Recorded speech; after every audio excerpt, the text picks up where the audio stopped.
Hotty toddy, Ole Miss fans, and welcome to the Brad and Chad Show on the OM Network.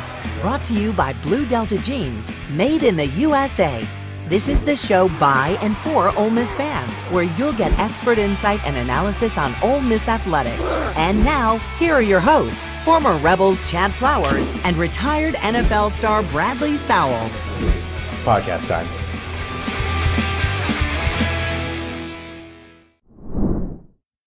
Welcome to the Brad and Chad Show, where you can only watch this show if your team is bowl eligible. Yeah. Bradley, how are you, man? Good. You know, just another weekend softballing, but I actually got to watch the game. And as you mentioned, bowl eligible back in the day, you know, my family would be freaking out looking at looking at hotel rooms in Shreveport. Maybe if things go well, Memphis, Nashville, maybe a little Memphis. No, not so fast, my friend. Listen, hey, the Rebs are 6-0, top 10. Man, I'll tell you what, yesterday was a cool game. A lot to talk about, but you know, before we get going, you know, you've been on me really hard about the dress code. Yes. You know, and I'm not gonna you know, let this go. I'm gonna keep it going. So we've decided to you know, we're gonna let you down today. So wow. Here we go, baby. What do we got? Is that a Vikings jersey?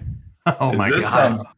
Is this some Chad Flowers? Wow. North Pontotoc Vikings. Let's go. Hey, so I did a little research on North Pontotoc. Chad was a great athlete there. The Vikings are 2-5, coming off about a 35-0 loss to, I guess, Houston. I don't know if that's a Texas school. Maybe that's a Mississippi school. I don't know. But Chad Flowers, can't let you down. Dress code. Here we go. So you remember B. Brown used to play for Ole Miss, right? Yes. So he played at Corinth, and we played them twice. 49-0 at our homecoming. They beat us. And then at their homecoming, my senior year, they beat us 78-14. Oh. Now, granted, we were terrible. If there are any bloodstains on that jersey, they're probably mine. Oh, look, well, here's the problem. Like, why does it fit an NFL offensive lineman? Were you a fat number 20 or what was your I had the shoulder pads, dude, they were gigantic. Like it was 80s power suit bad in terms of how big those shoulder pads were. And I couldn't lift my arms up beyond this far. So, because I was playing cornerback, I was playing wide receiver, and like nobody cares right now. But I was playing all these positions, and not like I was very physical anyway. But I had these monster shoulder pads on where I could hardly lift my arms over my head. Equipment back in the day. Did you remember the girdles you had to put on, like the wraparound? It was like a diaper. You just put it on. It was this humongous pad. You try to put your pants over it. You got the massive pads. The jersey's like an 8X. It still fits. I mean, you're number 20, and it fits me. It fits me great. So yeah, you had your butt pads, your hip pads, which fell out halfway through the game. It was the gear was so bad, and man, you're really bringing back some memories. So I appreciate you putting on that. Number 20 Vikings, Chad Flowers. Hey, just letting everybody know he was an athlete. They think he has no football background here. Are you kidding me? Are you kidding me? North Pontotoc powerhouse, 2-5. Let's go. Oh yeah, we were. Yeah, I don't think I never won more than 3 games in a season. We were. Oh God, we were so bad. But you learned a lot, right? You learned. Yeah, I mean, we weren't Hernando, you know, right? We could never be at the level Hernando was. Oh boy, we're equally as bad. So you actually bring me to an interesting conversation. You know, you talk about how big that jersey is and how you're able to wear it. You made me reflect more a little bit on. I put on a little bit of weight since my high school days. For a question for you as a professional athlete, so you've gotten the opportunity to watch and be part of a lot of different workout programs. What do you do now, if anything, to kind of stay in shape, or what do you do from a workout perspective? You know, I like to say I wish I was better. Okay, understood. You know, and I get mad sometimes from my buddies that have played O-line. They'll send pictures, videos. I guess they've lost a ton of weight. And I lost a ton of weight my last year, so I'm luckily ahead of the curve here. But you know, I definitely don't work out like I used to. You got to eat a little better. You can't eat like you used to. So it's all with the diet, right? I mean, like you are what you eat. Like when I go on a streak of 2 weeks and I eat well, I feel great. I feel good. Yep. When I eat bad, I feel like crap. So I need to be better. I need to be better. I really do. But I'm going to get on that. So yeah. Right now, it's all just diet with me, and then trying to get exercise every day in the middle of work. So I've been trying to do some research myself to try to get myself back on track. I actually found an interesting clip that I thought that I wanted to bring to you because I'd like to get your perspective as a former professional athlete. What is your kind of input, or maybe this is not the right route I should go? So we've got this clip. I'd like to get your feedback on what you think about this workout regimen. So, and on Mondays, we do it's kind of like to get back into it. We do a lot of legs and stuff. And then Tuesday, we do a lot of upper body and we do our 110s. And then this morning, we had to get back up at 5 something. And, we had to be up here at 6 and we did the ladder drills where we did the 10, 100s and stuff like that. And then tomorrow's a major leg day. We do really, really heavy squats. And then Friday's the stadiums day. We do our upper body and then we do stadiums. We add a stadium for every game we have this year. So right now we're at 9. Oh, man. Hey, I love that we both planned a shot at each other today and didn't even think about it. Hey, that kid right there, oh, my gosh. Well, that kid right there was fresh out of Hernando, Mississippi. Education level was about right there. Sunglasses on the head, the swoofy hair. I mean, good night. I was going to ask, and if you're just listening to us, that was an interview Bradley did back when he was an Ole Miss Rebel. And my question was, I was going to ask you, is your weight loss regimen just getting rid of your bangs? Is that good night. What was going on there, man? I can't even watch that, dude. That's hilarious. That's an 18-year-old version of myself, which is. Woo, and on Mondays, we do it's kind of like to get back into it. We do a lot of legs and stuff. It was so good we wanted to play it again. But when I saw that, I can't tell you how proud of myself I was when I'm like, all right, here we go. I'm going to bring this into the fold a little bit, and let alone now you're bringing out a little bit of the North Pontotoc jersey. So yeah, I threw the punch first, baby. I hit you before you hit me today. I'm glad. Hey, and who's behind this. You know who's behind this. Of course I do. On, yeah, you've been taking shots at him on the pod. He's coming at you strong. So all right. Well, I'll have to think of something to get after him with. Yeah. Now, talking about weight, regardless of what size you are, how about Blue Delta jeans? They can fit you in whatever way they can. They are a custom build jean that can, really, take care of whatever size you are, body type, whatever that may be. And actually, they're putting on a pretty good show this coming Friday night in preparation of the Auburn game. The Mustache Band is going to be here in the Lyric on Friday night after Square Jam, which is the kind of basketball event that they do every year on the square. And so Blue Delta's putting on an event at the Lyric. Following that, Mustache the Band is going to play. I believe it's going to start around 9 o'clock. There's going to be an open bar. So it's going to be a really exciting time. Bradley, you going to be in attendance? I am going to be there this weekend. I'm excited. I'm going to be at the Mustache the Band. I will be there to support Nick and Blue Delta, and I will be the following day in the Grove bright and early, and hopefully celebrating some 7-0 and Pose, man. Pose is the tailgate spot. We'll have the smoke going. It'll be a party. So can't wait. Yeah, so hopefully we can see everybody out at the Lyric on Friday night, and then like Bradley mentioned, out in the Grove to get ready for the Auburn Tigers coming into town on Saturday. We'll talk a little bit more about that in just a second. But Bradley, you mentioned it a moment ago. It was a very interesting game yesterday, basically an inverse of what we've seen so far this year in terms of the first half has usually been the half you want to watch if you're an Ole Miss Rebel fan. The second half has been kind of a slog. Could be because of the people we were playing, but what were your initial thoughts watching the game yesterday? Yeah, I knew this was coming at some point. I knew somebody was going to line up and say, you know what, you're not running the ball on me today. Although Ole Miss had a successful stats in the run game, right? We were 140-something yards, 5 yards a carry. If you do that in the NFL, you're probably top 5, if not the top rushing team. So still got our rushing yards, but they lined up and stacked that box. They weren't going to let us run the ball, and somebody finally challenged Jackson Dart and said, hey, throw it on us. Throw it on us. And, at first, Ole Miss tried to stick with the run, whatever, and then after that, man, they just opened it up. And Dart, I thought, had his best game. Minus 2 throws.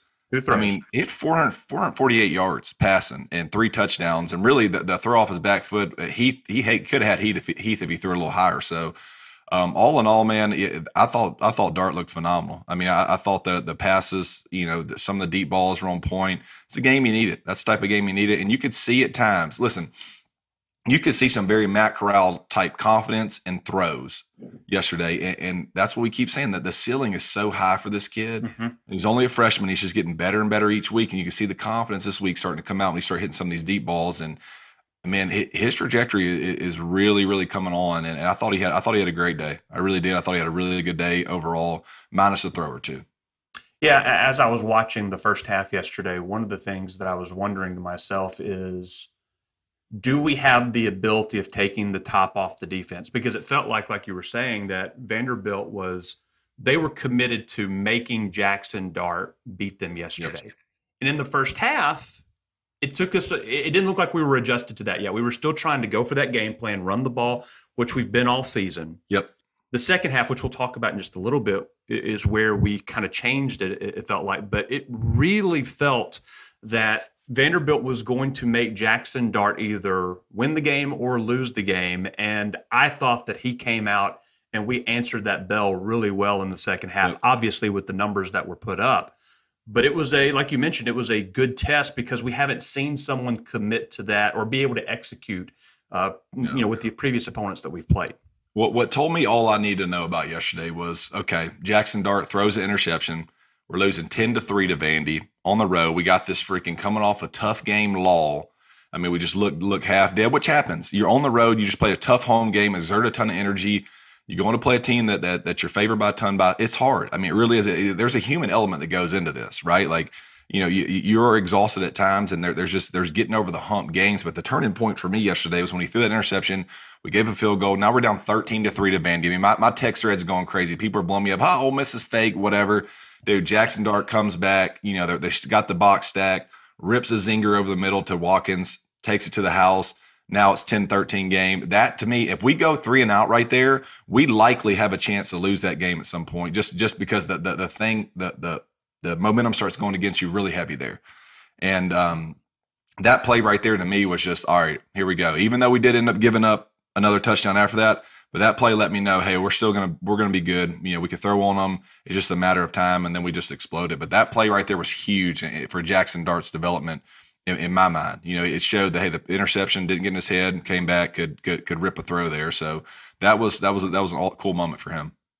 The interception to me looked like they're trying to get me not to run as much, because he had all the time in the world, right? And he had an open space to run if he wanted it. It just had that feeling of, I'm going to try to make a throw. I don't want to, keep taking these hits, because he took a pretty good shot yesterday. And it just felt like he overthought it and just tried to squeeze something into a place that had no business, going, right? That was my critique on the first one. The second one looked like he just yanked it. The release point was off or what have you, and just made a poor throw. We would be doing ourselves a disservice if we didn't talk about Jonathan Mingo real quick. School record, 247 receiving yards. That's also the highest receiving total in the nation for this season. So it was a standout performance. It was just quick hit after quick hit, and he was able to just run for days. It was a really impressive performance. He's shown flashes of being the guy a lot this year. Yesterday, he showed that he can be that A.J. Brown, Laquan Treadwell type player that can take over a game if he has to. Yeah, I mean, I think with Mingo, there's been times this year where he hasn't gotten a ton of balls, but as this quarterback's developing, I think this is where he's about to start to shine. I think you got someone that's getting comfortable delivering him the ball. It's going to take a little time. We're breaking a new quarterback, so obviously everybody else is affected by that. Receivers, whatever. But it just goes to show you, man, that a guy like that, to have a guy like that, for Dart to throw to is really cool. Man, he's a good player. I mean, he's been around a couple of years, and when he catches the ball, now he's got some serious wheels and size, and he's a good looking receiver out there. And I mean, I know obviously everybody knows, he's been good for the last couple of years, but man, he has a chance in this second half of the season, with Dart coming on, to really put up some numbers and do himself some favors here. And it was good to see that third receiver in Jordan Watkins show out as well. Malik Heath and Mingo have been a presence in the previous games, but it was good to have that third option really show out too. I think Watkins is really he's kind of showing up as that third guy, and we didn't know going in if he would be. We knew he was a transfer, but he's made some big plays for us at times this year. I mean, if you look at the Kentucky game, I think the first pass across the field was to him. He's a low key a big play guy. I mean, he's made some plays for us, so that's good, man. I think we got three really good options there at receiver, and we're pretty fortunate. Now on the other side of the ball, there are some concerns I'm starting to have with the defense. It feels like when you have it, I feel like the worst team that we're going to play in terms of style that's going to affect the Rebels is that team that's able to just bruise, run it down your throat. Mm-hmm. The teams, I mentioned it on a previous show, that teams are able to stay on schedule against us. There are not many drives where we don't give up at least a first down. We are a bend but not break defense, at least the way I can see it, at least in the first half yesterday. Yeah, I mean, yesterday, Vandy had the ball 41 minutes yesterday. They have talent on offense, by the way. That quarterback can sling it he's a freshman. Yeah, Shepard. We'll take Shepard in the portal this year, please. 100%. Yes. Yeah, he's good. He's a good player. Well, Vandy. I mean, coming in, you look at the stats. Vandy was ranked last in passing, and they did not look like the last passing team. They didn't like a bad rushing team. They had the ball. They had as many first downs as Ole Miss had yesterday. It was 21-22, and they controlled. I mean, the time of possession. They sat on the ball forever. I mean, they had the ball forever, which brings us to a point. Like Ole Miss. So they stayed on schedule versus Ole Miss, but how impressive is it? Ole Miss scored 52 points in only 18 minutes and had 600 yards in only 18 minutes. So, for sure. I mean, their defense must be equally as bad. So, but their offense, man, it kind of shocked me. I was like, man, they got a tight end that kind of caught a bunch of balls. The receiver caught some balls. They're able to run it. I don't know, man. Our defense, they're good. They got good stats. That they've showed up at times. It's better than we've been in a long time. The last couple of years, we at least had a defense out there. Mm-hmm. But I just fear at some point we're going to face somebody that is not Vandy or somebody that's you got the Alabamas coming up. You got the Auburn's decently physical up front. The teams with the good O-lines, D-line, is that going to present as an issue? And it could, man. And a lot of it has to do with what we're running. I mean, that's kind of the design of the three down. You're going to bend a little bit. You just try not to break, but yeah, a lot of it is the scheme. Three down. I mean, you're going to be at least fall forward for 5 yards, right? Right. Like, but then they add pressure in there and try to get some stops. But yeah, I don't know. This defense, it does concern me. It's better, but it does concern me. In the first half, it felt like it was a complete change in the second half. It felt more aggressive in the second than in the first half, and it really showed. I felt like, obviously, with the way that the game played out.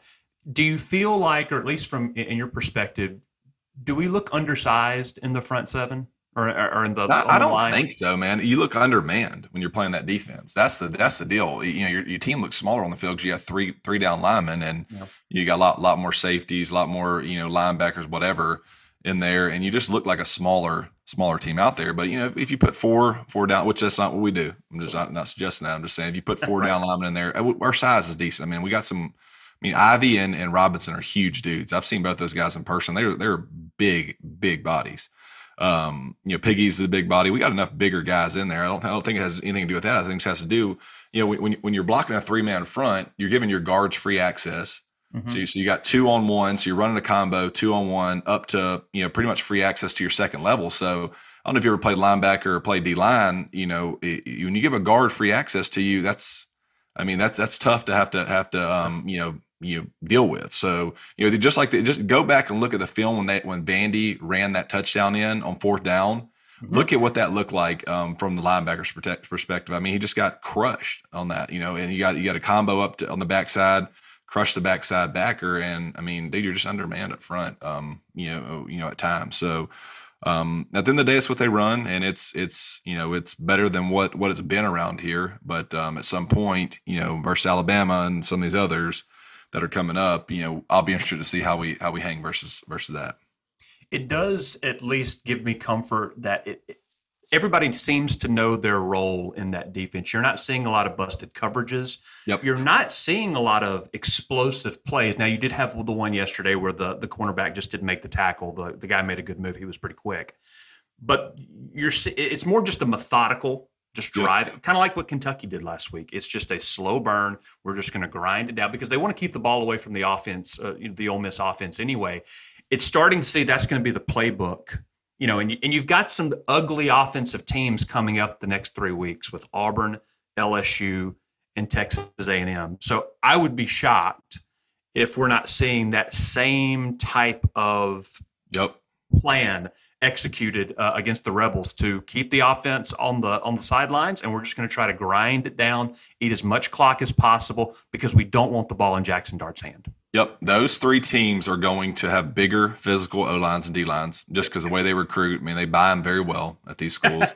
so no, they're going to have bigger. That's what they're going to do. The next 3 weeks, they're going to try to line up and keep the ball in their hand and run the football. We'll see how it would be interesting to see how we hold up. How we adjust to it. I do think if we shut these, can hold up versus the run, we should have enough offense to really cream these teams. But it should be interesting. It does concern me though. I mean, whenever Vandy can hold the ball 41 minutes, and that offense was not very good coming into this game, at all. But they looked way better than I think they should have at times.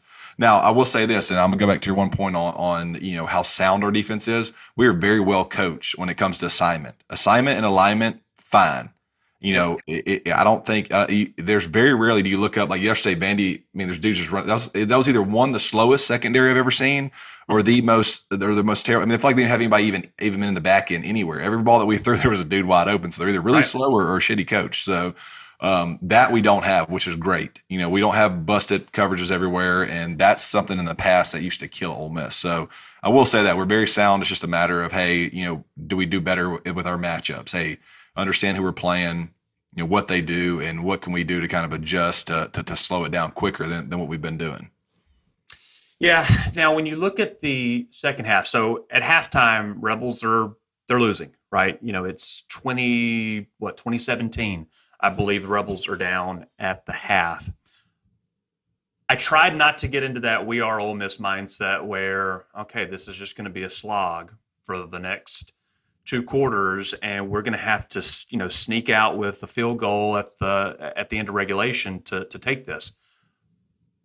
That didn't happen, thankfully. The Rebels came out in the second half and set the tone. They looked I can't explain it. They looked faster, especially on the defensive side of the ball. Maybe it was the pressure they were bringing or what they were doing, but they looked like the team that we expected to come out in the first quarter, and they just demolished Vanderbilt in the second half. It was really impressive, the third quarter, especially with 21 points.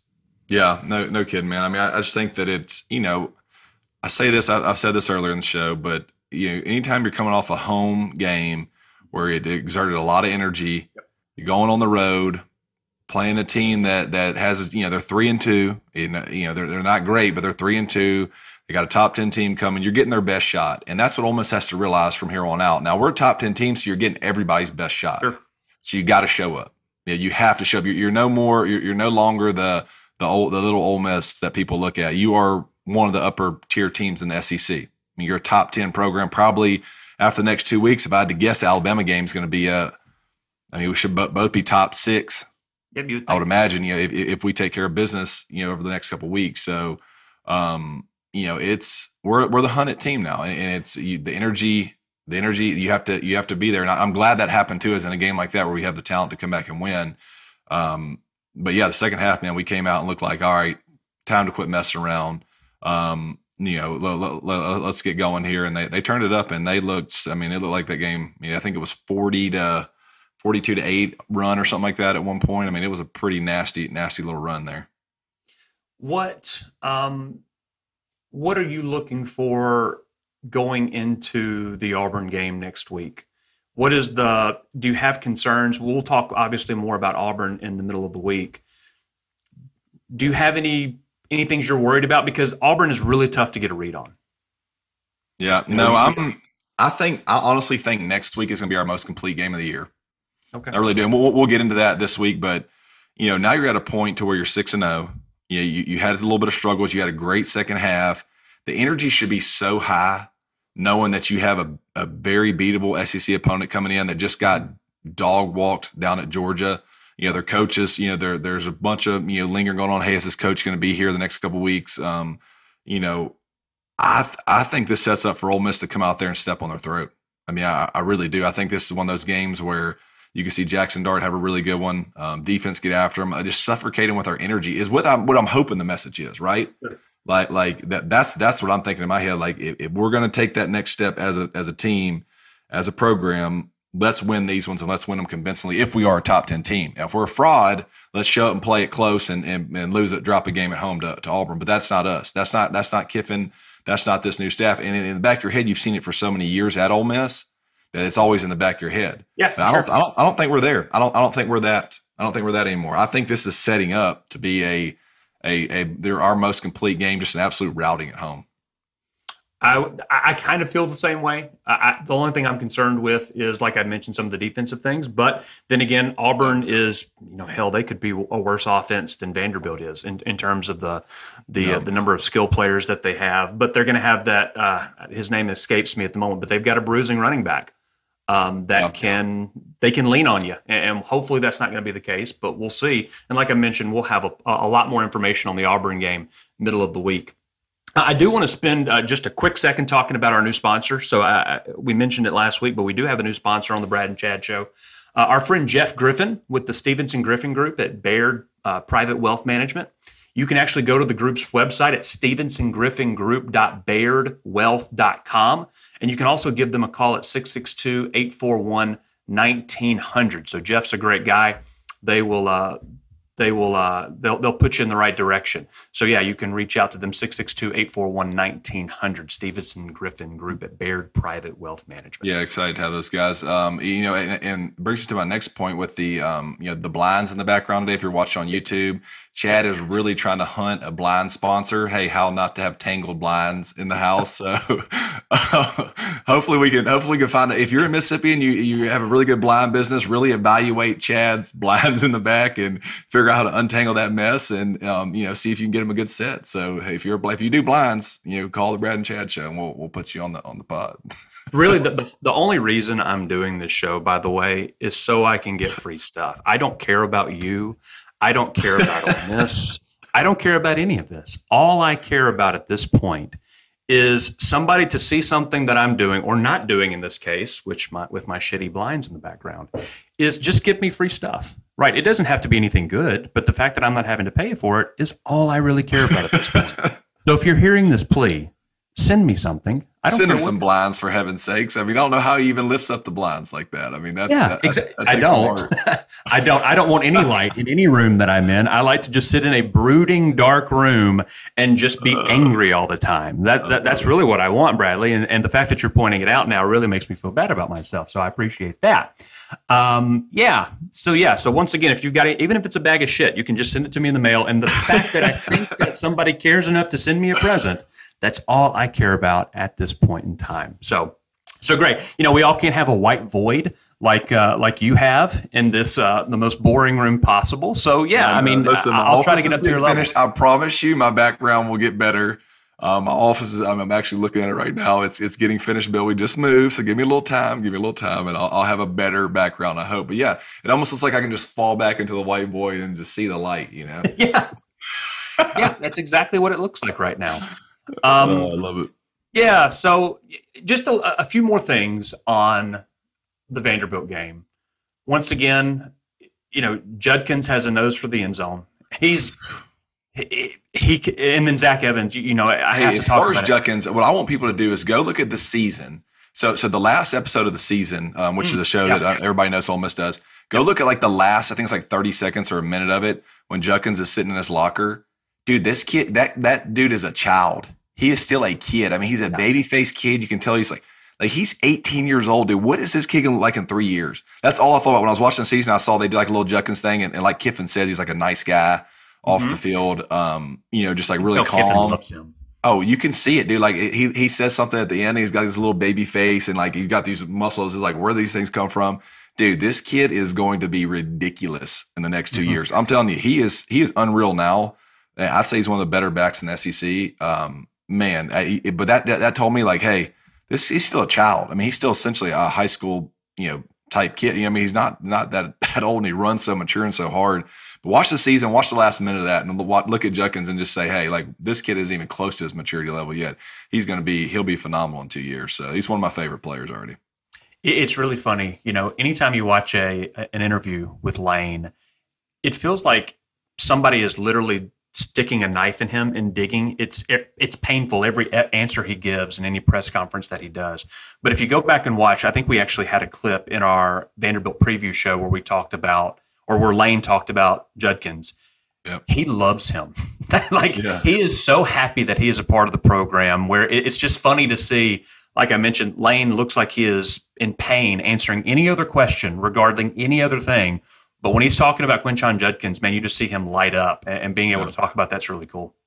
Yeah, no, Judkins is that's just a great get, man. You keep getting kids like that, and Igmanoza, the corner, this program's heading in the right direction. Those are guys that Ole Miss hasn't been able to hit on in the past.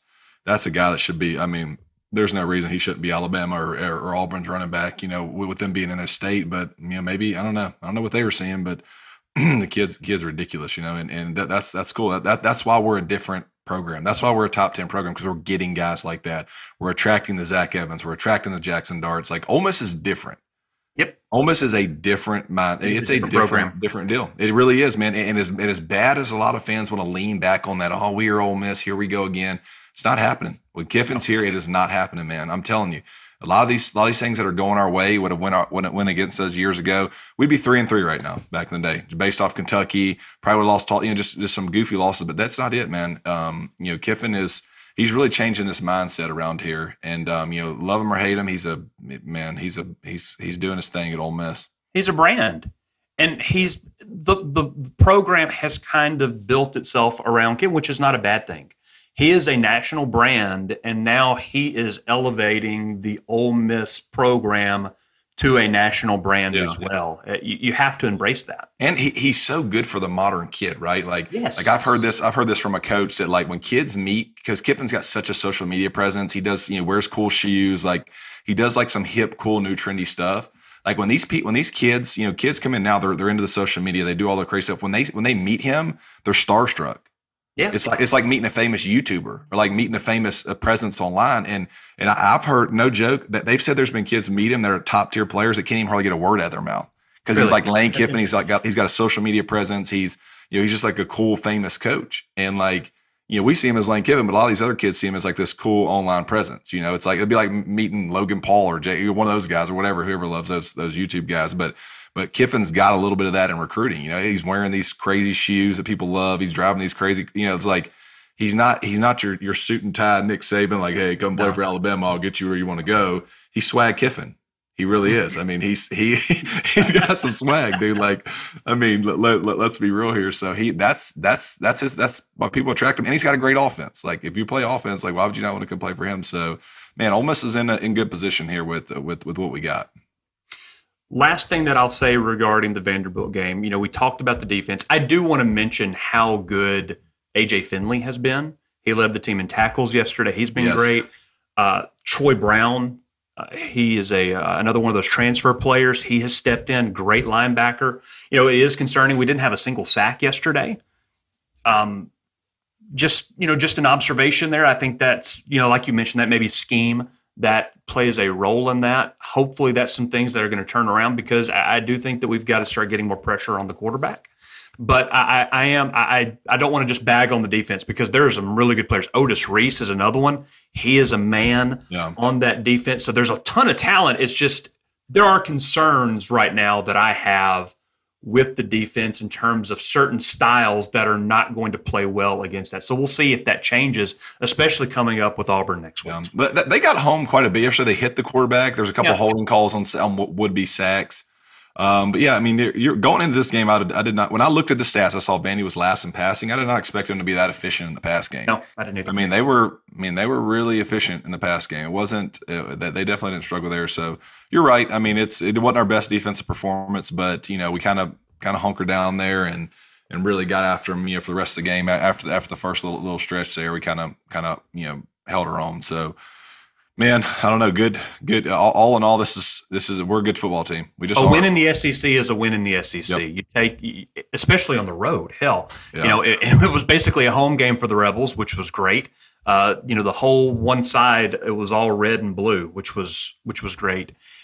So yeah, I am not down on the team. You're going to have games like this where you just have to survive it, and I feel like the Rebels showed up, especially in that second half.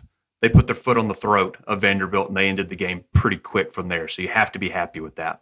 Yeah, I mean, anytime we're talking about surviving a 24-point win, Ole Miss has changed the culture. You know what I mean? Like we the game felt like it was tight, and then all of a sudden we look, we won by 24. That's just what good teams do. That says a lot about us and about our program and kind of where this thing's headed and the kind of talent that we have. Here's the best part about it. I'm telling you right now, this is not going to be the best year Ole Miss has with this group. If this group stays together, the next 2 years are going to be epic. I'm just telling you that right now. And I've been saying this all along. This is great. We're 6-0 and we're top 10. This is amazing, but this isn't the best this group's going to be. No. I mean, your best 2 players on offense arguably are freshmen.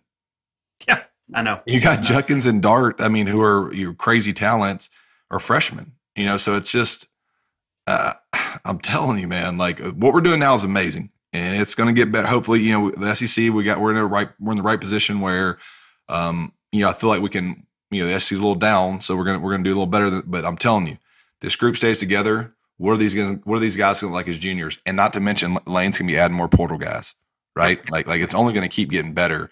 The upside, the arrow at Ole Miss. I mean, it's definitely stock up, is rising. You would invest, but it's going to be a shooting star. If stocks, that pattern is. It's going to look great in a couple of years if we can keep this group together. For sure. And so, Rebel fans, you can definitely sleep well at night knowing that your program is in good hands. And another thing that can help you have a good night of sleep is a Nest and Wild mattress. Oh, Chad has got the seamless ad reads. I love it. Keep it up, baby. Here we go. Yeah. So Nest and Wild, made right there in Tupelo, Mississippi. They've taken decades of experience in the comfort industry, and they wanted to make a mattress you couldn't find on the market. 99-night return guarantee on that. If you don't like it, send it back. You can find them on Amazon. You can go to nestandwild.com. Great mattress. This is another one of those things. Hey, send me one. Hey, I'll take one. Anything you want to send me, I'll take a Nest and Wild mattress as well for every room. I'm sure there's a lot of North Pontotoc Vikings that are sleeping on these and building them and helping make them. So yes, for sure. Yeah, hopefully we can. We can. You can try out those mattresses. They're fantastic. Keep you comfortable and cool at night. So a few things around the Ole Miss campus soccer team. They lost in Tuscaloosa. Alabama was number 4 in the nation, so they weren't able to take them down. They have A&M coming up soon. Volleyball was able to beat Alabama this week 3-1, so that was great to see. In terms of some other bad news, Bradley, our picks yesterday were awful. They were really, really bad. You actually took me on this week because I think we only split up on one game, which was the Tennessee drubbing of LSU in Baton Rouge, but yesterday was a pretty interesting day in the conference. Mississippi State, considering Alabama's may continue to be Alabama. Let's just pretend for a second Alabama State. Alabama's getting clipped this year. I think they will. It may be this week. You're right. They could be. The Egg Bowl is looking. The Egg Bowl is looking to be a big game with a lot of implications in it. State looks really good right now. I'm glad they're having to come to Oxford this year. Yep. They are clicking. Now, with a Mike Leach team, there is always a game where they're going to play and lose, and you're like, how did they lose that game? That could have been the LSU game. They might have already played that. We don't know. But they took care of business against an Arkansas team that was missing KJ Jefferson. They've got a lot of injuries in the secondary. Yeah. But kind of like what we're talking about, playing these weaker opponents, they took care of business yesterday. That was impressive. They did, man. And, yeah, I hate State, but I'm going to have to just give them their credit at some point. Like, I've been on them. I've been bashing them all year. They're good. And, I know people like to try to say the Will Rogers kid, system quarterback. No, the kid's a good quarterback, man. Hey. He's a good quarterback. He is. He's got at most completion in SC history. I hate to say it, but he fits that system well. He's a good quarterback. I mean, he makes throws. He's just putting up crazy numbers for them. He's He's good, and I will say that I've been down on Missouri as well. They may not suck as bad as No, let's just keep with our theme. Missouri sucks. Florida's just not as good as we thought they were. Let's just stick with it. Look, I don't want to. I'm not gonna. No, I'm gonna stick with my guns here. Missouri stinks. So does Florida. How about that for all my Missouri fans? Missouri's awful. They're awful. Our production team loves it. I was really surprised with A&M. Now, granted, we both picked A&M to cover. I didn't think it was going to be that close. But once again, you have to give it to Jimbo. What an awful play call on that final play. With 3 seconds left, they run a quick out. It's not even in the end zone. Yeah. What an awful decision I felt from. They never gave him a chance. I don't understand. You're on the boundary side, and the boundary would be the shorter side. Field side would be the big side. You're on the boundary side, and you have an out. I watched the play from afar because they had it online. I know what they're trying to do. They're trying to. It's probably some kind of all stop where they all try to find a zone in the end zone. Mm-hmm. But the quarterback looks like he had the little out on the right, which probably I get if they were doing like an out and up to a fade or something, or like trying to But dude, that's like the worst throw you can make. 1 and 2. That's the worst. Why would you waste a guy on that side? You know what I mean? Yeah. Like get everybody over the middle. Get it. It's I don't know, man. Dude, pay me $100 million, please. I can go 8-4. Right. I can go 8-4 with A&M's talent. I promise. I can probably go pick a few people out there, and we can figure out a way to muster up 8-4. I mean, if that's all you got, right there, if that's what $100 million's worth, then we are cheating the system somewhere. I mean, I'm with Johnny Football now. He may have actually been sober when he tweeted that. Yeah, he had the right to say that. So absolutely, he did. That was bad, dude. I can't. It was real bad. Now, granted, Bryce Young didn't play. We'll see if he's able to play next week in Knoxville. That's going to be a very, very interesting game. Tennessee demolished LSU. Alabama's going down at some point this year. I'm telling you. They are going to go down. They've been skating by. They're very beatable this year. They are. Their offense has not been the same. They don't have that dominant running back. Their receivers are not. Yeah, they don't have the dominant receivers they've had. It feels like now, of course, that can change. And now with Bryce Young's injury, I agree with you. They're going to lose one game at least, and it may be next week in Knoxville. Man, this NIL may be catching up to Bama, and it may even that playing field. Man, they've had an NIL for the last 20 years. They invented the NIL. Yeah, they invented the NIL, the name, likeness. They got it. So now it's maybe evening it up a little bit, but. Dude, Tennessee, man, they're impressive. Tennessee looks really good. Are. Heupel has done a good job. Hendon Hooker's he's looking like an NFL quarterback to me. I mean, he's a solid player, man, and I hate to like these. I hate to talk good about these teams because I hate them all. But it is sometimes you gotta call it for what it is. And I think that game this week's gonna be a good one. Yeah, I agree. We mentioned Auburn already. They offensively, they're not a good football team. They've got a lot of talent on defense. They kept the game close for a little while against Georgia, but the Georgia athletes just overtook the game, which is not unexpected. Well, they should have lost to crappy Missouri. Let's go ahead and say that. They should have lost that game. San Jose State, 24-16. Mm-hmm. Maybe their most impressive win. I don't know. Mercer, they beat 42 to something. Like, they're not a good football team. And they're a quick 14 points down on the road away from folding like a cheap tent. And I'm hoping that's the mindset this week. Get out, get after them. Put them away. I mean, if Missouri beats them, their coach is probably already fired by now because they're 2-4. But Missouri can't beat anybody. Yeah, right? Missouri can't beat anybody. So again, we hate Missouri on this pod. We're the most anti-Missouri pod that you've ever seen. For whatever reason, we don't go to Kansas. I can't. We'll preview them this week, and I'm gonna look into them really deep. Look deep into Auburn's eyes. Kind of like Hugh Freeze is doing right now. And that's a good point. That is a good point. It's almost a sure thing. Brian Harsin is not going to be, which was a weird fit to begin with. Rebel fans, there may be nothing to it. But you're going to hear, at minimum, Lane Kiffin's name whispered with the Auburn job. I don't think it's going to happen. It's not a better job than Ole Miss. It's in its current state. It's not. It is not a better job than Ole Miss. You're going to hear Hugh Freeze. You're going to hear Lane Kiffin just because Auburn thinks they can get whoever they want. There's a lot of dysfunction there in that program, especially with the boosters. The boosters didn't want Harsin. They wanted Kevin Green, former defensive coordinator. They wanted him. There's a big fight at Auburn right now. Yeah. But you're going to hear people wanting Lane Kiffin. I don't think it's going to happen because I think Ole Miss is the better program right now as it stands. But it's a better job. It's almost a better job than Auburn.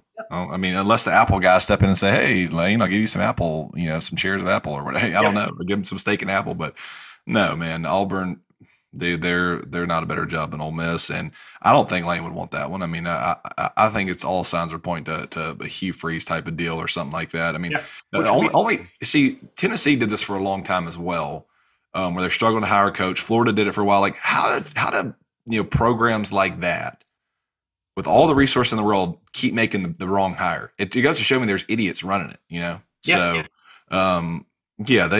You can't miss at schools like that. You got too much resources, man. But I'm not worried about Lane to Auburn at all. When those talks even come, I'm not concerned at all. And this will probably be a soundbite whenever he takes the job. Yeah, for sure. We'll go ahead and isolate that. If he takes that, he got offered something that he just couldn't. He got offered Lincoln Riley type of deal, but that ain't happening. So it'll be a fun week, man. I'm excited. I'm gonna be at the Blue Delta party, so it'll be a fun week. I cannot wait. It's gonna be a great week. It'll be fun, man. I'm excited about it. Yeah, don't forget Square Jam on Friday on the Square in Oxford, followed by, like we mentioned, Mustache the Band's going to be playing at the Lyric. Blue Delta Jeans is putting on a party at the Lyric on Friday night. And then, of course, we know Auburn is going to be rolling into town with Ole Miss playing at 11 o'clock in the morning. So make sure that you show up early, show up loud, and get ready to be 7-0. So, Bradley, we'll talk again middle of this week. We'll have our Auburn preview. Go Vikings, North Pontotoc, repping it. There'll be a lot of Brads at the game this weekend with the shades on their head, the swaffle hair. We can't wait. Be loud. A lot of the young Brads there, so it'll be fun. Get those Bama bangs ready to roll. Have a great rest of your weekend. Great week, everyone. We'll talk to you in the middle of the week. Hotty toddy, Bradley. Yep, hotty toddy. See you, Chad. Thanks for listening to the Brad and Chad Show. Follow the boys on social media for more content. And don't forget to like and subscribe wherever you listen to podcasts. This has been an OM Network production, brought to you by Blue Delta Jeans, made in the USA.